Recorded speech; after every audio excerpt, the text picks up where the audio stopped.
أعوذ بالله السميع العليم من الشيطان الرجيم بسم الله الرحمن الرحيم السلام عليكم ورحمة الله تعالى وبركاته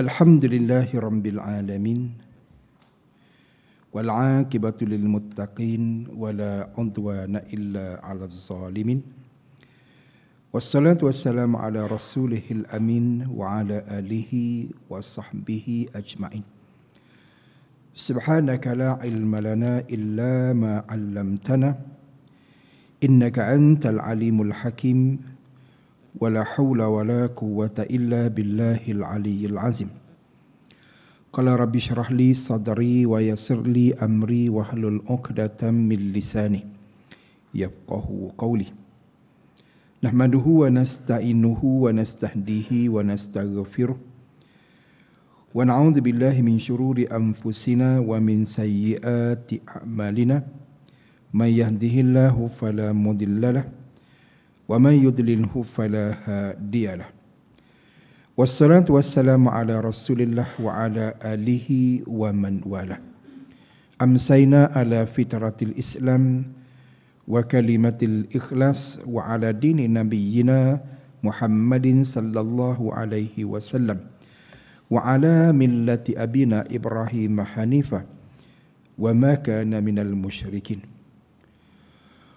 وقال النبي صلى الله عليه وسلم إن الله عز وجل لا يعجب من الشاب ليست له صبوة atau kama qala sadaqan Nabi sallallahu alaihi wasallam, bahawa Nabi sallallahu alaihi wasallam bersabda yang bermaksud sesungguhnya Allah Subhanahu wa taala benar-benar kagum terhadap anak-anak muda yang tidak memiliki sabwah, iaitu tidak menurut hawa nafsu dengan dia membiasakan diri melakukan kebaikan dan berusaha keras menjauhi segala keburukan.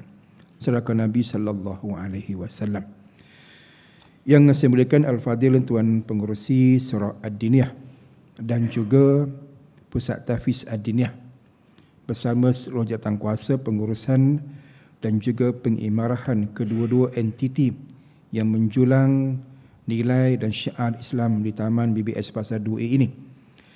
Juga yang dimuliakan Al-Fadhil Tuan Imam yang telah sebentar tadi memimpin para jemaah sekalian dalam sama-sama kita membina ketaatan, mempersembahkan diri kepada Allah Subhanahu wa taala dalam kita menyempurnakan salat fardu maghrib.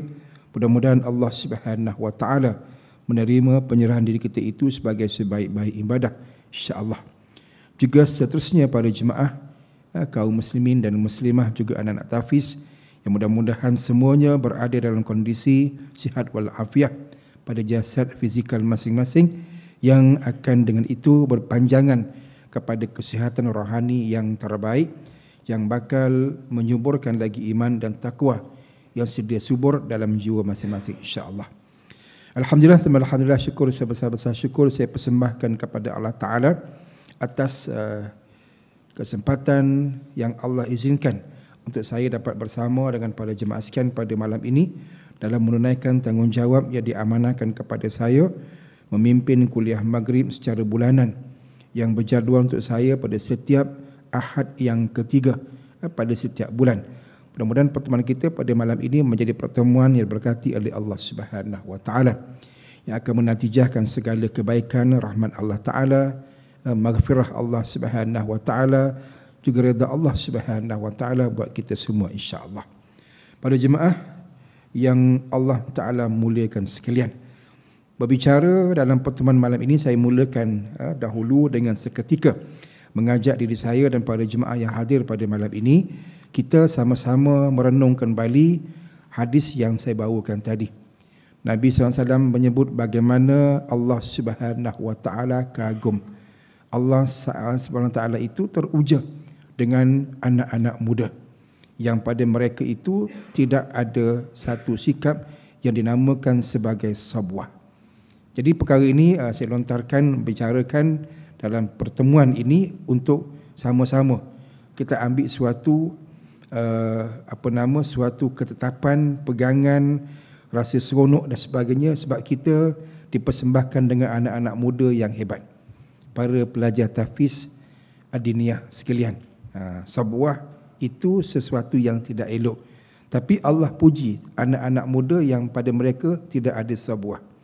Jadi anak-anak sekalian, kira kurang lebih sebagaimana disebutkan tadi, sebuah itu ialah anak-anak muda ataupun para pemuda yang hidup dengan dunia mereka, hanyut dalam dunia mereka yang lara dan sebagainya. Tapi itulah yang tak disukai oleh Allah Subhanahu wa taala. Maka kata Nabi SAW, Allah Taala kagum. Ini suatu pengiktirafan. Allah beritahu dia kagum. Dia kagum kepada makhluk ciptaan dia bernama manusia yang berusia muda.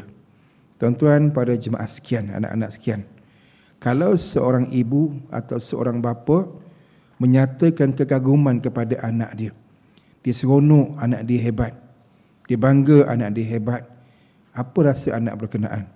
Dikala dia mempunyai adik-beradik yang lain, yang ramai, tiba-tiba mak ayah kata, ibu ataupun ayah bangga dengan Amirul. Contoh nama Amirul ada kat sini? Tak ada, nasib baik. Tak kebetulan. Okeylah. Amirul tak ada. Okey, berkecuali ibu, ayah bangga dengan Amirul. Sebab apa? Amirul hafaz Quran. Contoh kan? Amirul anak yang soleh, solat tak tinggal, boleh jadi imam dan sebagainya. Ini satu pengiktirafan. Anak pun seronok, lain macam seronok sebab ibu ayah mengiktiraf. Itu baru ibu ayah juga hamba Allah, makhluk ciptaan Allah Subhanahu wa taala, sama level dengan kita manusia ni yang bernama anak ni. Allah mak ayah iktiraf pun bangga lain macam.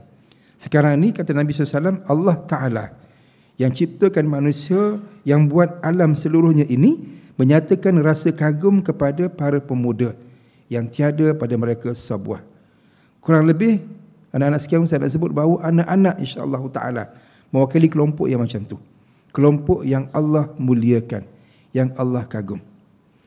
Untuk pengetahuan semua tuan-tuan dan anak sekian, Ustaz baru beredar daripada program di Taman Melawati. Ini baru bekerja balik ke sini, tukar baju dalam kereta tadi, kat bawah bukit tu sekejap, ikut pinggiran Sungai Kertas, tukar baju dalam jubah ni, seluar selek. Nak tukar seluar, tak gamak tepi jalan. Nak kejar, nak solat maghrib dan sebagainya. Di sana ada program dengan anak muda lah ceritanya, tapi yang sedang dibentuk untuk jadi anak muda yang hebat, yang baik. Jadi dapat anak muda yang anak-anak sekarang depan Ustaz, rasa seronok. Berbeza dengan tadi tu, kontra sangat. Rasa macam ya Allah, ini kita nak sebenarnya, anak muda yang hebat. Tapi jumlahnya tak ramai, tak sebesar mana. Yang tak hebat tu, yang ada masalah tu yang ramai.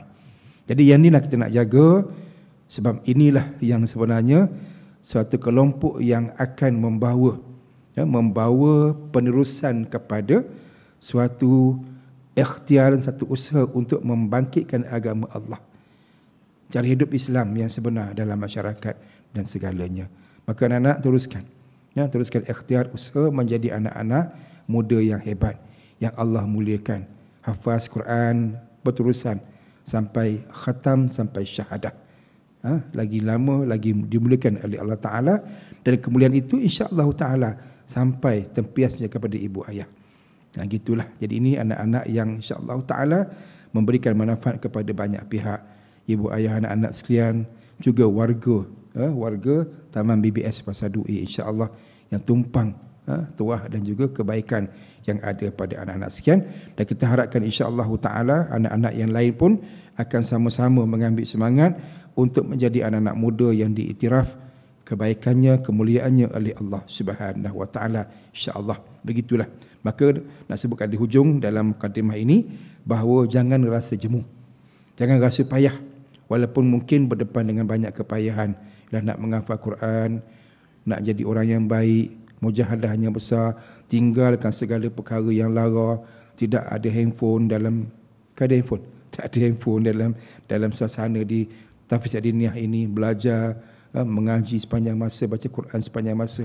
Itulah sebenarnya pembinaan peribadi yang terbaik. Mudah-mudahan anak-anak akan kekal mulia, kekal baik, peribadi mulia ini, keadaan diri yang soleh itu sampai ke saat dijemput kembali kepada Allah Ta'ala sampai masa nanti insya-Allah. Mudah-mudahan itulah doa dan impian kita bersama insya-Allah. Jadi para jemaah muslimin dan muslimat, pertama Allah Ta'ala sekalian, sama ada yang berada dalam surah Ad-Diniyah ini ataupun yang ikut kuliah ini menerusi Facebook, FB Live ataupun YouTube, sama-samalah kita insya-Allah kembali kepada pengajian kita dalam kitab Taubat dan Liku-likunya, di mana pada malam ini pertemuan kita insya-Allah Ta'ala akan sama-sama kita perhalusi bila-bila tarbiyah yang Imam Ghazali rahimahullahu ta'ala susun atur dalam perbincangan yang masih berkisar berkenaan dengan golongan kedua manusia yang terbentuk di akhirat besok, itu golongan orang-orang mukmin yang akan ke neraka disebabkan oleh dosa yang ada pada mereka, dan mereka akan ke neraka sebagai satu sesi pembersihan dosa mereka untuk bila mana mereka bersih berdosa akan dipindahkan ke syurga dengan rahmat daripada Allah Subhanahu wa taala. Maka perbincangan malam ini kita akan pergi kepada satu tajuk kecil yang Imam Ghazali susun atur yang dinamakan sebagai amal soleh dapat menolong pelakunya, yakni pelaku amal soleh berkenaan. Para jemaah sekalian, Imam Ghazali rahimahullah taala menulis, anak-anak ada kitab, lupa, muka surat 115. Bawah hujung tu tajuk kecil dia, amalan baik dapat menolong pelakunya. Dan itu sikit perenggan pertama, selebihnya pindah ke muka surat yang sebelah tu 116. Dapat kita banyak bincang dekat muka surat 116, perenggan yang kedua. Situ Imam rahimahullah taala menulis pada jemaah sekalian dengan tulisan beliau, maka kami mengatakan bahawa sesiapa yang mengukuhkan pokok keimanannya lalu dia menjauhi segala dosa-dosa besar, memperbaiki semua amalan-amalan fardunya, yakni yang dimaksudkan semua amalan yang berhubungan dengan rukun Islam yang 5 dan tiada berlaku pada dirinya kecuali sedikit daripada dosa-dosa kecil yang terpisah-pisah waktunya, dan dosa-dosa itu tidak pula diulang-ulanginya selalu, maka penyiksaan yang akan ditemuinya barangkali hanya penilaian pada perhitungan diri semata-mata. Okey, setakat itu kita baca. Para jemaah sekalian termasuk anak tahfiz, kita cuba kupas dan faham apakah yang ditulis oleh Imam Ghazali rahimahullah dalam perenggan yang telah pun saya bacakan tadi. Pertamanya kata Imam Ghazali rahimahullah ta'ala bahawa sesiapa yang mengukuhkan pokok keimanan. Para jemaah sekalian, tugas orang beriman, kita bincang ni tentang orang beriman yang melakukan amal soleh yang akan menyelamatkan mereka di akhirat besok. Selamat macam mana? Sama ada mereka tak akan ke neraka, rahmat Allah tetapkan mereka ke syurga terus, ataupun mereka ke neraka tapi dalam siksaan azab yang seketika, yang sikit, yang ringan dan tak makan masa yang panjang sebelum akhirnya pindah ke syurga untuk abadi di syurga. Jadi amal solehnya yang akan bantu orang yang buat amal soleh berkenaan, kata Imam Ghazali, yang pertama ialah mengukuhkan pokok keimanan, mengukuhkan iman. Ini tugas orang beriman. Tuan-tuan, puan-puan, para jemaah sekalian, tugas kita yang paling besar ialah jaga iman. Kita orang beriman. Yang belum beriman, tugas mereka yang paling besar mencari jalan untuk mereka beriman kepada Allah. Payah. Kita ni dah ada iman, alhamdulillah. Maka tugas kita ialah untuk pastikan iman tu kekal bertapak dalam jiwa kita. Maka kata Imam Ghazali rahimahullahu ta'ala, di samping memastikan iman itu kekal bertapak dalam jiwa, tugas kita ialah kukuhkan lagi, kuatkan lagi iman yang sedia ada itu, dengan tugas-tugas yang kita perlu lakukan untuk membangkitkan kekuatan iman. Maka para jemaah sekalian dan juga anak tahfiz, kita ringkaskan di antaranya para ulama menyebut bahawa untuk mengukuhkan iman, kita kena biasakan diri kita untuk melazimi dua ayatullah, dua tanda-tanda adanya Allah. Pertama, ayatullah itu ialah ciptaan Allah Ta'ala. Kita perhati tengok segala apa yang Allah ciptakan untuk bangkitkan rasa kebesaran Allah, kagum kepada Allah, itu iman. Sebab itu pemerhatian kepada apa yang Allah cipta, suatu benda, satu perkara, satu tugas, satu amalan yang sangat mulia. Maka akhirnya bermusafir itu sunnah yang besar. Rasulullah anjur kita bermusafir. Untuk apa? Berjalan. Untuk bukan sekadar makan angin, bukan sekadar mengisi masa lapang, orang berduit, pencin, duit banyak dan sebagainya, berjalan. Bukan gitu. Tapi kita nak tengok ke macam-macam ciptaan Allah Subhanahu Wa Taala, nak bangkitkan rasa kagum. Contoh tuan-tuan, kita berada di bumi Malaysia. Kita tak biasa dengan keadaan negara yang ada 4 musim, yang sejuknya sampai tahap salji begitu banyak. Kalau tuan-tuan rajin baca maklumat dunia ni, untuk pengetahuan, negara yang paling banyak salji, tempat bersalji, negara mana, Cik Mat? Negara Jepun. Jepun paling banyak salji, di utara lah. Begitu. Itu je maksudnya. Jadi ada peluang, contohnya orang pergi Jepun. Janganlah pergi Jepun nak tengok Gunung Fuji, tengok melangut kan. Contohnya. Kan nak cari pahlawan kamikaze, nak tengok pedang samurai. Dia tak sampai tahap yang kita bincang. Tengok kejayaan Allah SWT. Untuk apa? Untuk membangkitkan rasa iman yang tinggi kepada Allah Ta'ala. Yakin kepada Allah yang maha hebat, yang maha segala-galanya. Maka pemerhatian itu, kata para ulama, kepada ciptaan Allah Ta'ala itulah tugas ataupun peranan kita membangkitkan yang perkara tadi. Membangkitkan ayat Allah. Tanda-tanda adanya Allah untuk pengukuhan iman. Boleh faham begitu? Jadi itu tugas kita lah, untuk orang beriman melakukannya. Jadi kita bila buat begitu, insya-Allah Ta'ala dengan niat untuk menambah baikkan iman, kita akan dapatlah merasai hebatnya. Ya Allah, duduk di Malaysia panas, tengok salji, kawasan yang macam tu, rasa ya Allah, hebatnya Allah. Tak pernah jumpa keadaan begitu di Malaysia. Macam orang Arab, duduk negara Arab, banyak padang pasir, gurun. Datang Malaysia, belum landing ke air, dah nampak kelapa sawit dekat Sepang semua tu kan. Dia kata apa? Hebat Malaysia. Subur. Hutannya rapi. Itu kata orang Arab. Bukan hutan, ladang kelapa sawit. Kelai itu kan. Gitu. Mana dia kagum lah. Sebab tempat dia tak ada macam tu. Kalau ada pun kebun tamar, taklah melebatkan kawasan yang besar macam kita punya ladang kelapa sawit.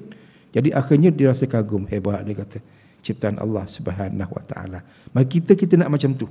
Bergerak ke sana kemari. Hatta dalam negara, anak-anak mungkin ada masa pergi, sekarang tak dapatlah, kawasan-kawasan perkelahan dan sebagainya. Untuk apa? Perkara yang sedemikian. Ini pengukuhan iman. Untuk ayatullah, tanda adanya Allah yang pertama pada penyaksian terhadap ciptaan Allah Subhanahu Wa Taala. Paling tidak pun tuan-tuan, para jemaah sekalian, melihat apa yang ada pada kita. Tengok cermin diri sendiri, rasa kagum dengan ciptaan Allah. Sempurnanya Allah buat. Mata 2 biji, telinga 2 kiri kanan, hidung 1, lubangnya 2, mulut kat situ. Gitu contoh. Rasa kagum hebatnya Allah Subhanahu Wa Taala. Tak ada yang tak sempurna pada apa diciptakan. Ini tugas kita. Jadi yang kedua, kata para ulama, ayatullah itu ialah kita membaca Al-Quran dan tadabbur Al-Quran. Itu ayatullah. Ayat juga, ayat kalamullah, Quran itu sendiri. Maka yang itu pun akan menambah baikkan iman kita. Baca, anak-anak kan hari-hari baca Quran, ada masa ketika tadabbur, tengok terjemahan, maksud tafsir. Masya Allah, rasa hebatnya Allah Subhanahu Wa Taala, maha segala-gala.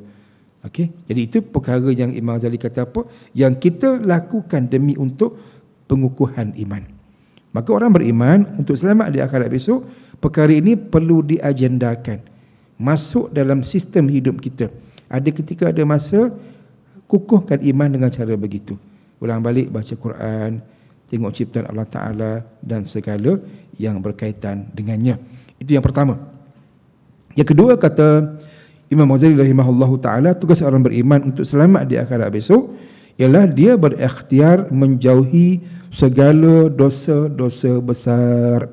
Sebab yang menjadi perkara paling besar, penyebab utama orang mukmin ke neraka, mereka menyimpan, membawa dosa besar yang belum diampunkan Allah Ta'ala ke alam barzah, ke alam akhirat. Dosa kecil ni lain cerita, kita akan bincang dosa kecil, dosa besar dulu. Jadi tugas kita ialah menjauhi dosa besar. Dosa besar ni, ringkas kata ulama menyebut ada dua bentuk. Yang pertama, dosa besar yang kita nampak zahir di mata. Dosa besar sebagaimana contoh minum arak, berjudi, berzina, na'udzubillah, yang seumpama itu dosa besar yang biasa kita faham. Orang awam biasa pun faham begitulah. Jadi yang tu insya-Allah Ta'ala ramai daripada kita boleh mengelak daripada melakukannya. Kau jadi mereka yang memang apa ahli maksiat lainlah. Tuan-tuan yang duduk dekat surau ni memang sama sekali tidak akan sentuh benda perkara tersebut. InsyaAllah dosa besar berkenaan tak buat. Mana kita selamat dengan dosa besar yang nampak di mata zahir. Itu yang satu.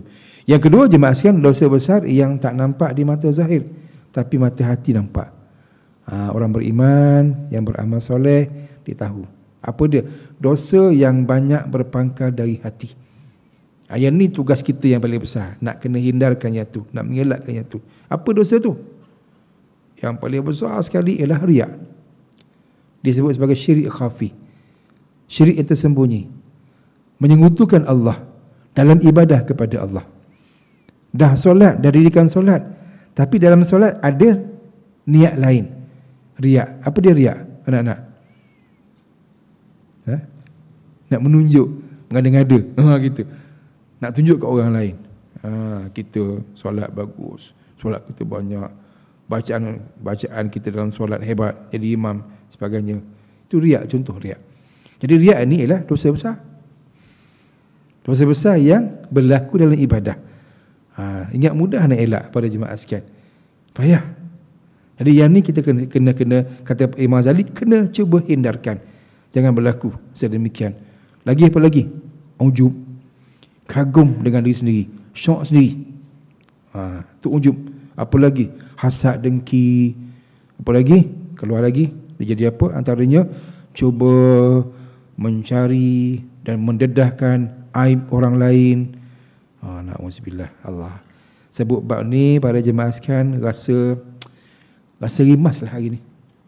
Pegang handphone, tengok Facebook macam-macam, media sosial, rimas yang amat. Maaf sebutlah isu yang tengah duk hangat sekarang. Tahu tuan-tuan kan? Siapa? Mak Kilau. Siapa tu? Lelaki laju je bab ni. Perempuan tak nak dengar. Alah, baik. Isu apa? Samsul Yusof kan? Dengan Puteri Sarah, isteri beliau. Ada pula orang kedua. Orang ketiga lah, istilahnya orang ketiga lah. Apa? Ira Kazan, geng-geng artis semua ni. Gitu. Kacau. Huru-hara, ya Allah. Nak sebutnya bahawa yang jadi masalahnya sebab saling mendedahkan aib, mencari aib. Netizen pula memang jahil, tak mengaji, tumpang semangkuk, tumpang dosa besar. Tak pasal-pasal. Yang penting hakim mahkamah syariah. Tak sampai kat dia orang pun lagi. Isu-isu ni tak sampai lagi. Belum sampai ke mahkamah. Tapi mahkamah netizen dah bersidang dah. Tu dia. Dah bersidang dah. Jatuh hukum dah. Samsul gini. Kan? Mengabaikan keluarga. Mana tahu? Cari aib. Cari keburukan. Korek sana, korek sini, maklumat lama dan sebagainya. Keluarkan balik. Ya Allah. Manusia tak takut dosa rupanya. Selamba je. Isteri pula dedahkan rumah tangga, hal rumah tangga kepada publik, kat media sosial. Gini-gini mengabaikan rumah tangga. Janganlah gitu. Tak boleh. Orang beriman tak akan buat macam tu sepatutnya. Ni bahaya. Sebab tak masuk dalam bab ni. Tak bincang, tak sampai ke sini ilmunya. Imam Ghazali kata apa? Orang beriman dia kena berikhtiar jauhkan dosa besar. Itu dosa besar tu. Dosa besar pada jemaah sekalian. Dia akan pergi kepada, kalau tidak ada berita yang tepat, dia akan cari-cari tak jumpa maklumat tempat, dia akan reka cerita. Gini. Contohlah Samsul macam ni, contoh semata-mata. Sarah macam ni, Ira macam ni. Reka cerita. Reka cerita maknanya fitnah. Buat fitnah, sebar fitnah. Dosa besar lagi. Allah, tak takut ke? Ni cerita. Jadi orang beriman pada jemaah sekalian, inilah perkara yang dia lakukan, iaitu hindarkan diri daripada terjebak dengan dosa-dosa besar sebegitu, sebab nak selamat akhirat besok. Orang jahil tak nampak, akhirnya dia seronok buat perkara berkenaan. Dia tak rasa apa salah. Tak bersalah pun komen tengok kat Facebook dan sebagainya, WhatsApp group, Allah, komen mengata, komen mengutuk, macam-macam yang tak sepatutnya. Kadang-kadang peli tahap luar biasa. Dia marah tak setuju, dia peli lain macam, dia hinanya kawan tu. Ada tengok kadang, yalah, ni apa kita tengok, cerita apa kita tengok dekat FB tuan-tuan sekian. Ada orang, alah, dia kata apa yang dia kata lah, kenapa lah Samsul nak Ira Kaza, yang cerita dia. Ni cerita tak betul ni, tapi nak cerita bagaimana manusia tak kisah buat dosa. Bersepah macam tu kat ulangan, petang-petang naik motor kat taman, kat kampung. InsyaAllah, kau komen apa ni makcik? Itu ceritanya. Patutnya tak boleh gitu, hina. Contoh-contoh Allah, jangan. Tak takut dosa ke? Tak ingat mati ke? Orang beriman dia akan fikir berpuluh-puluh kali, fikir untuk terlibat dengan perkara berkenaan. Tambah yang mereka-reka berita cerita macam tu, lagi tak boleh, na'udzubillah. Maka Imam Ghazali kata apa? Orang beriman dia akan berikhtiar untuk mengelakkan perkara sedemikian. Gitu, jangan terjebak. Jadi kita sibukkan lain lah, sibuk baca Quran sebagainya, insya-Allah. Jangan layan sangat media sosial agar akhirnya terlepas daripada terjebak dengan perkara-perkara sedemikian yang manusia hari ini dia perindahkan pula. Dahlah tak fikir dosa pahala, perindahkan pula. Dah terang-terang dosa besar, namanya buruk, dibaikkan nama. Dah mengumpat dosa besar, kalau sebut mengumpat takut gerun, tak panggil mengumpat, dipanggil membawang pula. Nampak macam baik je bunyi bawang, kan? Membawang. Jom membawang berjemaah. La ilaha illallah, apa benda ni? Kan? Tu bawang. Yang fitnah tu apa dia? Jom kita bergosip-gosip. Lah, kan fitnah tu gosip pula. Tengok, bila jahil menguasai diri, macam-macam berlaku hari ni jemaah sekalian. Tak takut dengan dosa, tak takut siksa neraka. Yang kata Nabi SAW, tempohnya kalau dia beriman masuk neraka maksimal selama 7,000 tahun. Allah, ni antara punca dia. Dosa macam ni, ulang balik jemaah sekalian, pelakunya tak sedar, tak perasan, maka tak mungkin dia taubat. Dah bila tak taubat, bila Allah Ta'ala nak ampunkan? Tahu-tahu mati. Bila mati dengan dosa besar tadi, mana tempat dia? Neraka. Ni natijah dosa besar. Tapi sedangkan kalau dosa besar nampak di zahir mata saya sebut tadi jemaah sekalian, orang akan hindarkan diri. Kalau buat pun dia akan menyesal, dia akan taubat. Dia mencuri, kan? Minum arak, dia berzina, gitu, dia akan taubat. Tapi yang ni kita risau ni, tak nampak ni. Bila nak taubat? Sebab tak tahu pun dosa. InsyaAllah. Ni kena jaga orang beriman untuk mengelakkan neraka di akhirat besok. Kemudian kata Imam Ghazali rahimahullahu taala, orang beriman juga yang berikhtiar untuk melakukan amal soleh perkara baik agar terhindar daripada neraka di akhirat besok ialah mereka berikhtiar memperbaiki semua amalan-amalan fardu yang dilakukan. Amalan fardu, perkara wajib yang orang beriman perlu wajib lakukan. Jadi ini kata Imam Ghazali, kita kena perbaiki, tambah baik. Jangan seronok dengan apa yang sedia ada. Maaf sebut ya tuan-tuan, para jemaah sekalian, jangan duduk seronok jangan dengan solat kita ni, kalau kita tidak ada satu kekuatan, keyakinan bahawa ia benar-benar tepat, ia benar-benar sempurna. Contoh, ambil contoh yang mudah kita nak faham, kita boleh faham. Contoh Fatihah dalam solat. Fatihah ni kalau tak ada, tak sah solat. Tidak ada solat tanpa Fatihah. Gitu. Dan kalau Fatihah tu tak betul, solat tak betul. Maka tugas kita orang beriman perbaiki. Cek Fatihah tu, ya betul ke tidak. Wajib ada satu ketika, satu sesi kita berikhtiar untuk tengok, renungi balik bacaan Fatihah kita, tepat atau tidak.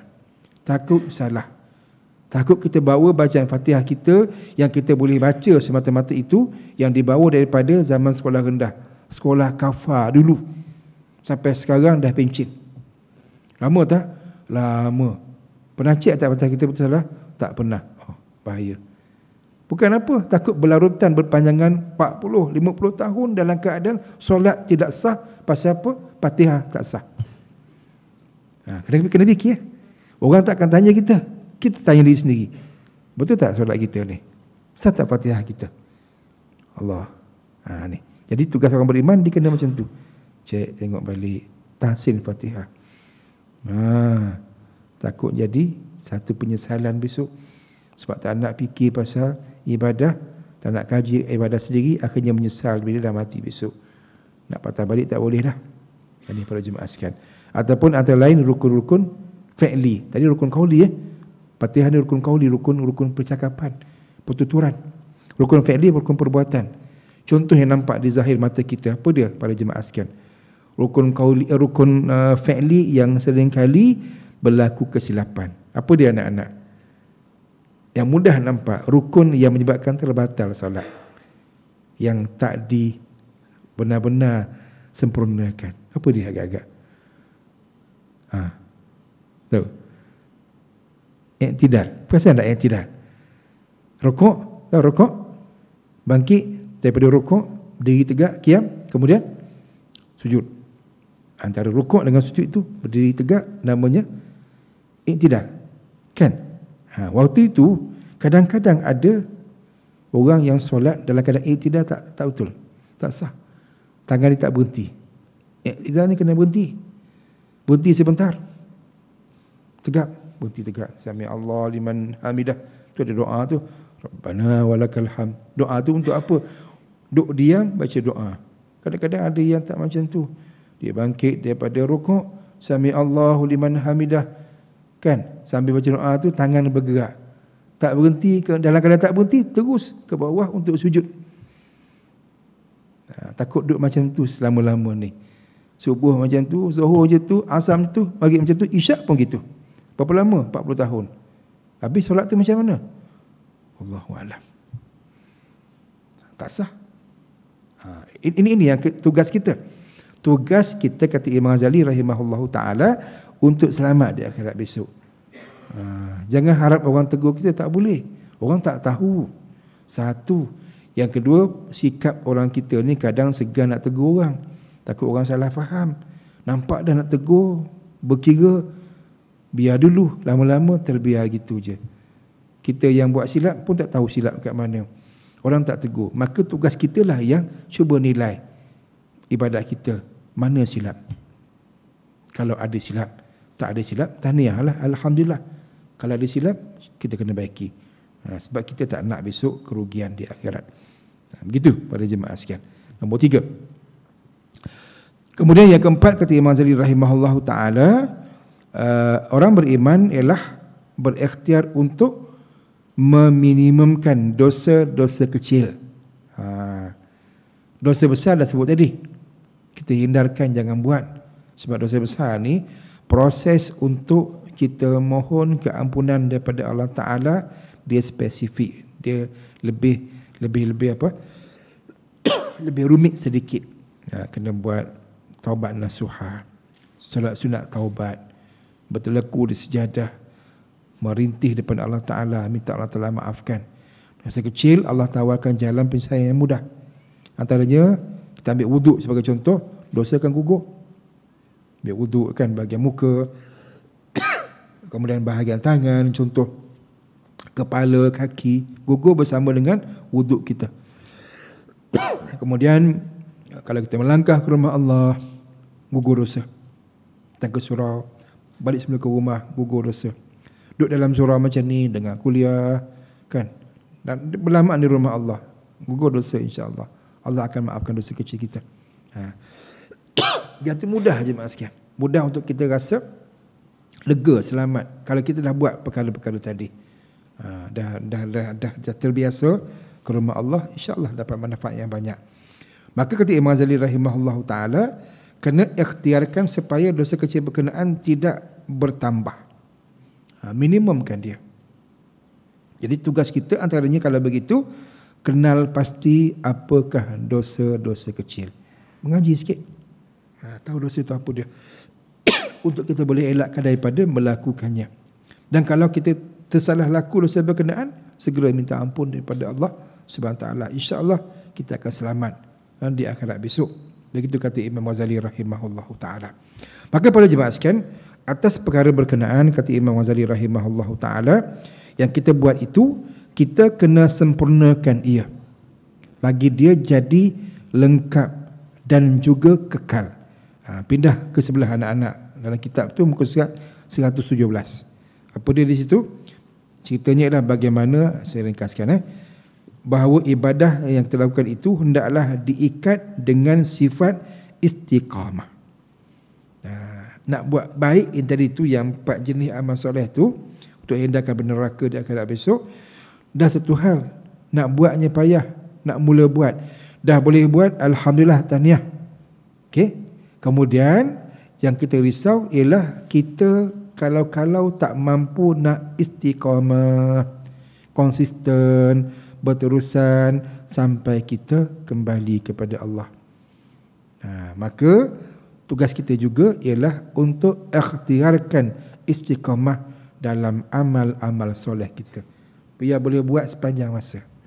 Inilah cabaran paling besar pada jemaah sekalian, untuk istiqamah dalam perkara baik. Bukan mudah, kan? Ada je ujian, ada je cabaran, ada je halangan kekangan. Kecil-kecil pun jadi juga halangan kekangan. Bagi contoh lah. Konteks. Contohnya ada orang baru nak berjenak ke rumah Allah, kan? Nak berjemaah, contohlah maghrib isyak. Cerita minggu lepas saya ambil contoh lah. Contoh semata-mata. Baru seminggu dah buat macam tu, duk ulang alik ke surau berjemaah, alhamdulillah. Masuk hari ke-6, ke-7, tiba-tiba ada bola Piala AFF Mitsubishi Electric, kan? Malaysia lawan Thailand, kan? Peringkat separuh akhir pertama, lawan di Bukit Jalil. Ada live kat TV pula. Bola start 8.30. Marah kawan tu. Isyak 8.35. Mana boleh pergi masuk surau? Bola 8.30. Mana dulu? Bola ke isyak? Berat. Bola dulu. Tengok bola dulu. Dah mula datang ujian. Nak tengok bola. Habis yang seminggu tu akhirnya terhenti satu hari sebab ada bola. Contoh. Jemaah sekian, benda baik, perkara baik, amal soleh ni dia akan sentiasa dirosakkan oleh musuh Allah. Kan? Dapat sekali tak pergi tu rasa seseronok tengok bola. Besok datang benda lain pula. Alasan lain. Alah, tak apa sihat lah. Batuk 4 kali. Tak pergi, batuk. Orang pun datanglah pemikiran yang macam batuk macam tak lagi surau, nanti orang takut COVID. Padahal tak COVID pun, salah makan je, perut tekak sikit je, COVID tiba-tiba. Ada tu racun pemikiran. Contoh pada jemaah sekalian. Datang lagi yang lain, tak sihat lah, macam-macam. Itu halangan. Jadi orang beriman nak jadi baik dengan amal soleh yang disebutkan tadi, kena lawan segala rintangan, ujian, kekangan untuk beramal soleh agar mampu istiqamah. Gitu.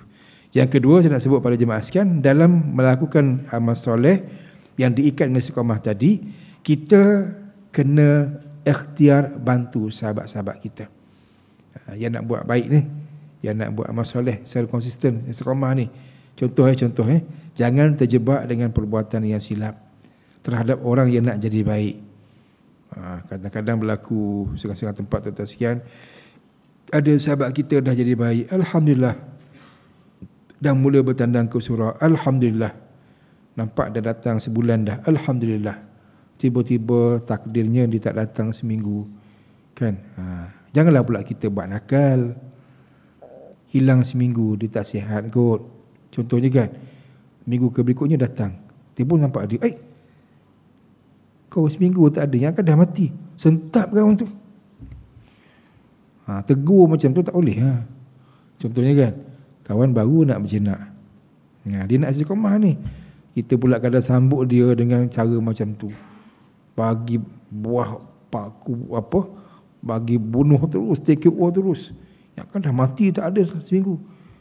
Allah, kawan tu bukan mati, dia tak sihat. Raikanlah dia. Jadi yang ni pun sama juga. Kita kena ikhtiar jadikan diri kita ni membantu sahabat-sahabat kita yang nak istiqamah. Patutnya kita puji dia. Lama tak nampak. Mana? Tak sihat. Allah, syafakallah. Dah sihat ke sekarang? Tanya dia. Dah, alhamdulillah. Okeylah. Mudah-mudahan tu sihat sampai bila-bila. Tu cara orang beriman. Mulut kena jagalah. Jangan lepas cakap dan sebagainya. Kesian kepada sahabat kita yang nak istiqamah pada amal soleh yang disebutkan tadi. Kemudian kata Imam Ghazali rahimahullah ta'ala, pada jemaah sekalian juga, orang beriman yang nak kekalkan kebaikan, nak elakkan neraka di akhirat besok, berikhtiar untuk istiqamah dalam melakukan ibadah taubat. Situ ada disebut tu. Kena bertaubat secara istiqamah, konsisten. Sebab dia kena beriringan dengan amal soleh. Amal soleh dah buat dengan sempurna, dengan baik, satu perkara, alhamdulillah. Perlu diikat, digandingkan dengan taubat yang juga istiqamah. Buat baik supaya Allah muliakan kita, rahmati kita. Dalam masa yang sama, taubat untuk Allah maafkan kita. Allah memang akan maafkan kita. Cuma kita yang kena minta maaf dengan Allah. Itu namanya taubat. Minta maaf. Jadi tugas kita, minta maaf itu namanya taubat, perlu dilakukan sepanjang masa. Taubat kena istiqamah juga sampai mati. Jangan bermusim. Ambil ketika saya tak boleh, biar kekal begitu sampai kita dijemput kembali kepada Allah Subhanahu Wa Taala. Maka para jemaah sekalian, bila kita dapat lakukan secara sedemikian, kata Imam Ghazali rahimahullahu taala, insya-Allah natijahnya ialah orang beriman tadi yang berikhtiar sebegitu akan dibebaskan daripada neraka. Itu impian besar kita. Okey, tak ke neraka. Dan kalau ini hak Allah, milik Allah ketentuannya. Kalau ke neraka sekalipun, tapi dengan ikhtiar yang tadi itu, insya-Allah di neraka dengan siksaan yang ringan. Neraka juga, tapi azab yang ringan dalam tempoh yang sesingkat mungkin. Paling singkat, sekejap, seketika. Rahmat Allah Ta'ala akan bawa dia akhirnya ke syurga Allah Subhanahu Wa Ta'ala. Gitu. Jadi itulah yang saya boleh kongsi malam ini pada jemaah sekalian, untuk kita perhalusi tarbiyah Imam Ghazali rahimahullahu taala berkenaan dengan amal soleh yang akan menolong membantu pelaku amal soleh berkenaan. Ulang balik, sama ada untuk kita dapat pelepasan penuh daripada neraka, akan ke syurga secara terus di akhirat besok, ataupun kalau ke neraka tapi dengan azab yang ringan dan dalam tempoh azab yang paling singkat, pun dah cukup baik dah untuk akhirnya berpindah ke syurga Allah Subhanahu Wa Taala. Okey, wallahu taala wa alam. Cakap tu untuk pertemuan kita malam ini. Tajuk tu pun sampai situ je yang tadi tu, dan insya-Allah pertemuan akan datang dengan tajuk baru yang berikutnya, iaitu darjat kebahagiaan sesuai dengan darjat keimanan. Maksudnya ialah akhirat besok, darjat kita dalam syurga Allah Ta'ala itu akan disesuaikan dengan darjat iman kita waktu hayat di dunia sekarang. Iman itu penentu tempat di dalam syurga besok.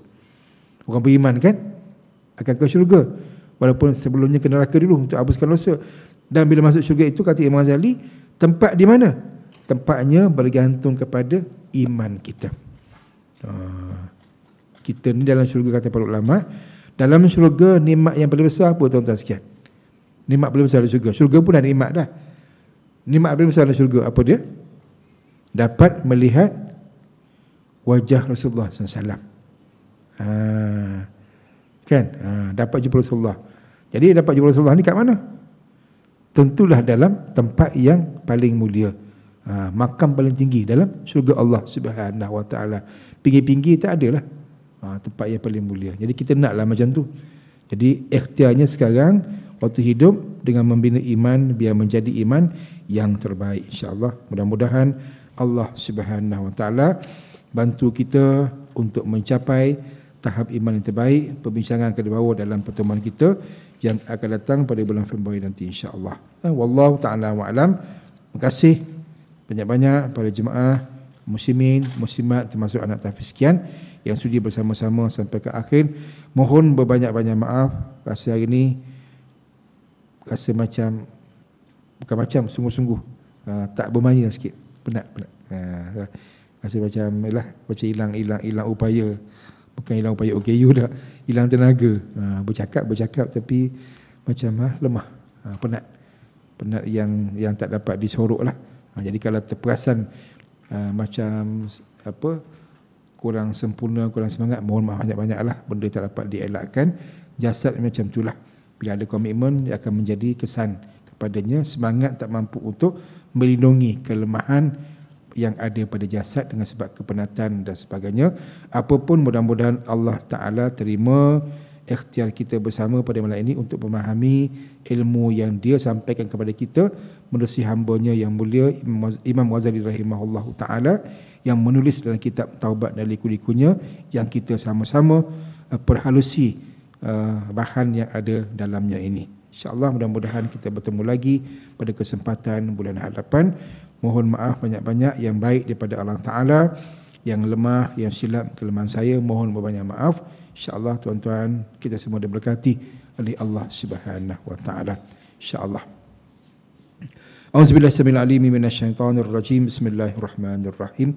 Alhamdulillahi rabbil alamin. Wassalatu wassalamu ala sayyidina Muhammadin wa ala alihi wa sahbihi ajmain. Allahumma arinal haqqa haqqan warzuqna ittiba'ah wa arinal batila batilan warzuqna ijtinabah ya muqallibal qulub tsabbit qulubana ala dinika wa ala ta'atik. Allahumma ja'alna jama'ana hadza jam'an marhuma wa tafarruqana min ba'dihi tafarruqan ma'suma. Wa sallallahu ala sayyidina Muhammad wa ala alihi wa sahbihi wa sallam walhamdulillahi rabbil alamin. Aqulu qawli hadza astaghfirullahal azim li wa lakum. Wassalamualaikum warahmatullahi taala wabarakatuh.